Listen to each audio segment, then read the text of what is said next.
Thank you, Mr. Chairman. So last November, while you were under consideration to become Secretary of Health and Human Services, Mr. Kennedy, you said, quote, if vaccines are working for somebody, I'm not going to take them away. No exceptions, no ifs, ands, or buts.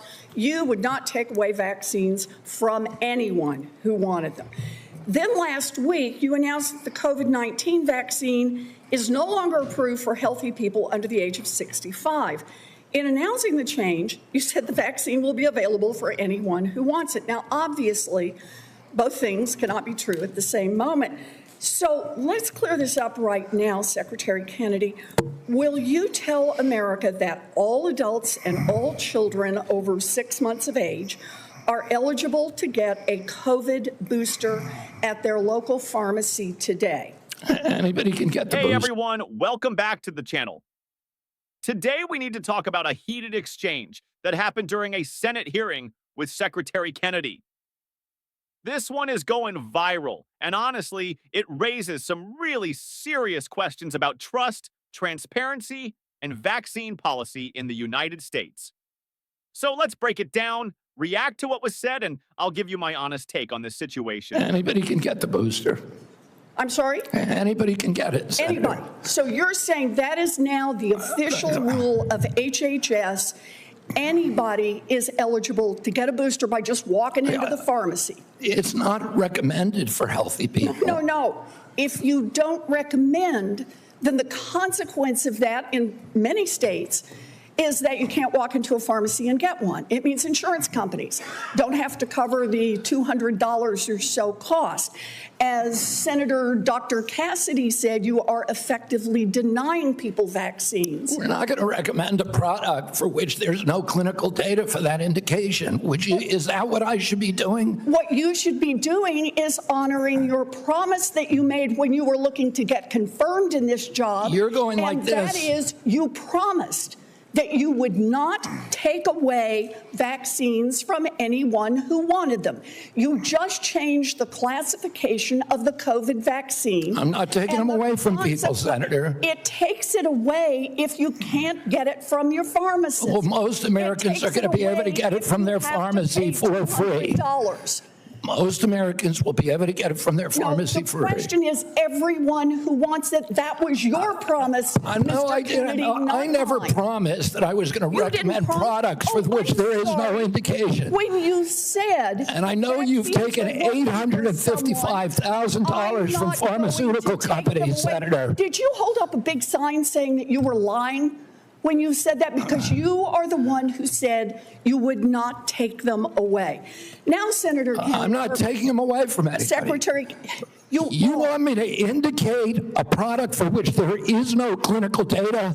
Senator, is that what you want? Secretary Kennedy, you said you wouldn't, and now you did. I'm not taking them away. Everybody can get access to them. No, they can't walk into a pharmacy the way they could last month and get access. It depends on the state. It depends on the states.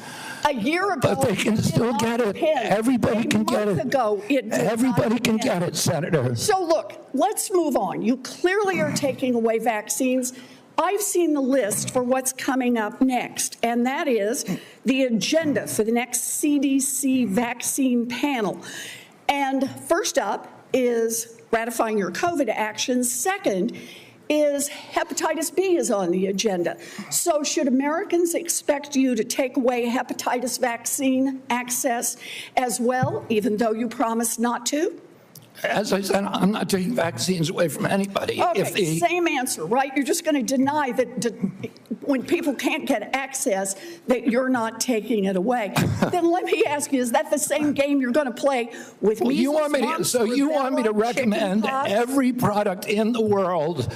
No, so that without any clinical trial data. Through on your promises. Yeah, my promise was to give. A month ago, we could get COVID vaccines by just walking. You can still get COVID vaccines, Senator. You are taking that away. No, you are still. You can still get the COVID vaccines, and Medicare will still pay for them, and Medicaid will still pay for them. Tell the head of the CDC that if she refused to sign off on your changes to the childhood vaccine schedule, that she had to resign. No, I told her that she had to resign because I asked her, are you a trustworthy person? And she said no. So if you had an employee who told you they weren't trustworthy, would you ask them to resign, Senator? So I'm sorry, but this is not what she has said publicly. She has Well, said I'm she not was surprised about pre-approved. that. So you're saying she's lying? Yes.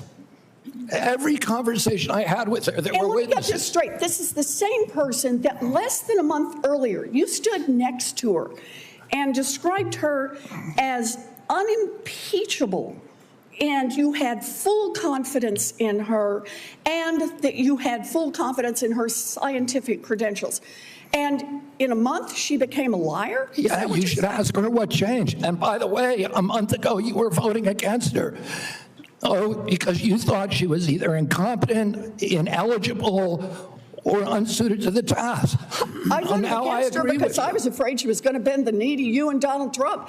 And it looks like she didn't bend the knee, so you fired her. Look, you're putting America's babies' health at risk, America's seniors' health at risk, all Americans' health at risk, and you should resign. Senator Sanders. First off, the senator started by reminding Secretary Kennedy of a very clear promise he made back when he was up for confirmation.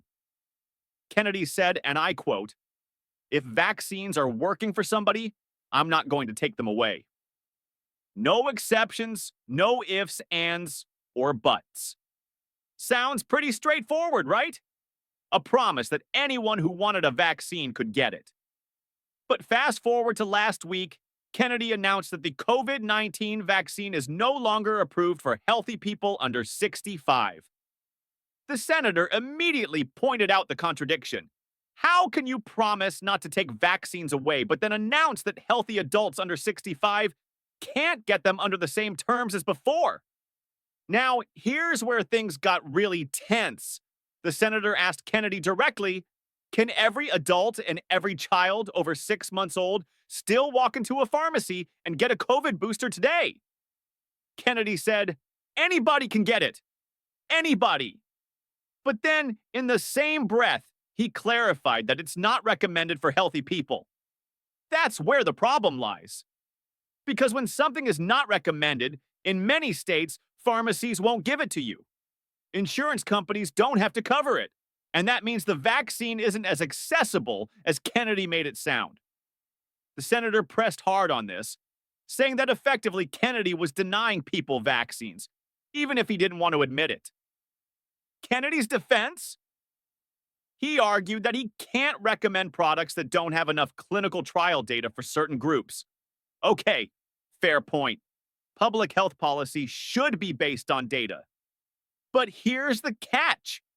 If you promise not to take away vaccines, then changing classifications in a way that limits access is kind of breaking that promise, whether you admit it or not. Things escalated further when the senator brought up money, accusing Kennedy of taking over $850,000 from pharmaceutical companies.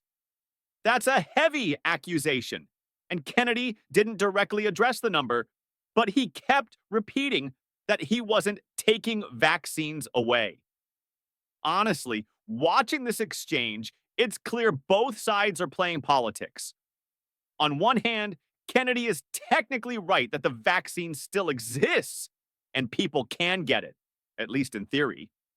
On the other hand, the senator is right that in practice, fewer people will be able to access it easily if it's not officially recommended. Then the senator brought up another huge concern: the upcoming CDC vaccine panel agenda. First up on the list is Kennedy's COVID policy, but right after that is hepatitis B. So the senator asked, are Americans going to lose access to the hepatitis vaccine next? Kennedy again insisted that he wasn't taking anything away, but his answers were vague and repetitive. It really felt like he was dodging the bigger question. How far is this policy going to go? And here's where things got really dramatic. The senator accused Kennedy of forcing the CDC director to resign because she didn't agree with his changes to the vaccine schedule. Kennedy fired back, saying no. He asked her if she was trustworthy, And when she said no, he told her to resign. Wait a second. Who admits to their boss that they're not trustworthy? That part sounds strange to me, and I think a lot of viewers probably feel the same way. Even more bizarre, Kennedy had just praised this CDC director as unimpeachable and credible a month earlier. So, how does someone go from being a trusted scientific leader to untrustworthy in 30 days? That flip-flop is a red flag for me. Finally, the senator closed by accusing Kennedy of putting the health of babies, seniors, and all Americans at risk, and even told him he should resign. Kennedy stuck to his line. People can still get vaccines, Medicare and Medicaid will cover them, and he's not taking anything away. Now, here's my take. I think Kennedy is trying to walk a fine line. On one side, he doesn't want to recommend vaccines without enough clinical data. That's fair. But on the other side, he made a political promise that was basically impossible to keep, because the second you change policy, it affects access. And yes, that does feel like taking something away. The senator is clearly trying to score political points here too, but I think the bigger issue is the erosion of public trust. When leaders make promises and then backtrack, people stop believing them. And when health policy feels like politics instead of science, confidence in vaccines and public health crumbles. So, what do you think? Is Secretary Kennedy doing the right thing by refusing to recommend vaccines without new data? Or is the senator right that this amounts to breaking a promise and putting public health at risk? Let me know your thoughts down in the comments. I really want to hear from you on this one. And hey, if you found this breakdown helpful, make sure you smash that like button, share this video with your friends, and of course, subscribe to the channel for more updates and honest commentary on politics, health, and courage.